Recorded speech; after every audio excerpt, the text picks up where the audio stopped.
বন্ধুরা, আজকে আমি কলার মোচা আলু দিয়ে ঘন্ট বানাবো। দেখুন, কলার মোচাটা আমি পরিষ্কার করে কেটে নিয়ে আর কিছুটা আলু কেটে দুটোকে একসঙ্গে সিদ্ধ করে নিয়েছি। প্রথমে একটা কড়াই গরম করে তার ভিতরে আমি তেল দিয়ে দেবো। বন্ধুরা, আজকে আমি অন্যভাবে একটু কলার মোচার ঘন্ট বানাবো। দেখুন, তেলটা গরম হওয়ার পরে দুটো তেজপাতা আর 4টে শুকনো লঙ্কা দিয়ে দিলাম। আর এর উপরে দেবো হাফ চামচ মতো কালো জিরে আর হাফ চামচ মতন সাদা জিরে। এটাকে দিয়ে এইবার একটা পেঁয়াজ আমি কেটে নিয়েছিলাম স্লাইস করে, সে পেঁয়াজটাকে দিয়ে নাড়িয়ে চাড়িয়ে আমি একটু ফ্রাই করব। একটু অন্য ধরনের বানাবো ঘন্টটা বন্ধুরা, ভীষণই টেস্টি হয়। এভাবে একবার বানান অবশ্যই।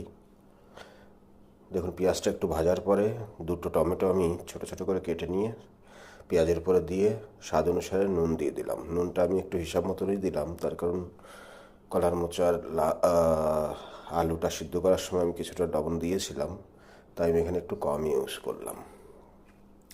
এবার টমেটো আর পেঁয়াজটা একটু ভাজা হলে দেখুন 8-10টা রসুনের কোয়া আর 5-6টা কাঁচা লঙ্কা নিয়ে আমি কুটি নিয়েছিলাম, সেই পেস্টটাকে আমি দিয়ে দিলাম এর মধ্যে।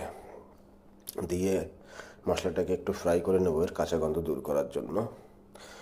আর এরপরে দেখুন 1 চামচ মতন হলুদ গুঁড়ো দিলাম আর একটা ম্যাগি মশলা আমি ছিঁড়ে এর মধ্যে দিয়ে দিলাম। এবার মশলাটাকে একটু ফ্রাই করে নেব 3-4 মিনিট ধরে।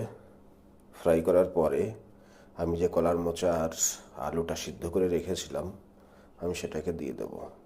কলার মোচার আলু সিদ্ধ করার সময় বন্ধুরা আমি একটু হলুদ গুঁড়োও দিয়ে দিয়েছিলাম যাতে কালারটা ভালো আসে। এবার দেখুন, সবজিটা দেওয়ার পরে নাড়িয়ে চাড়িয়ে আমি এটাকে ভাজতে থাকবো বা কষাতে থাকবো। এবার 10 মিনিট মতন আমি কষিয়ে নেব এটাকে ভালো করে।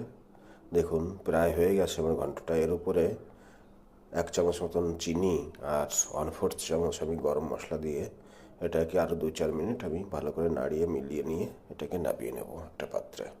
বন্ধুরা, এই সহজভাবে একবার একটু বানান, ভীষণই টেস্টি হয় বন্ধুরা, খুব ভালো লাগে। আপনারা অবশ্যই একবার ট্রাই করবেন।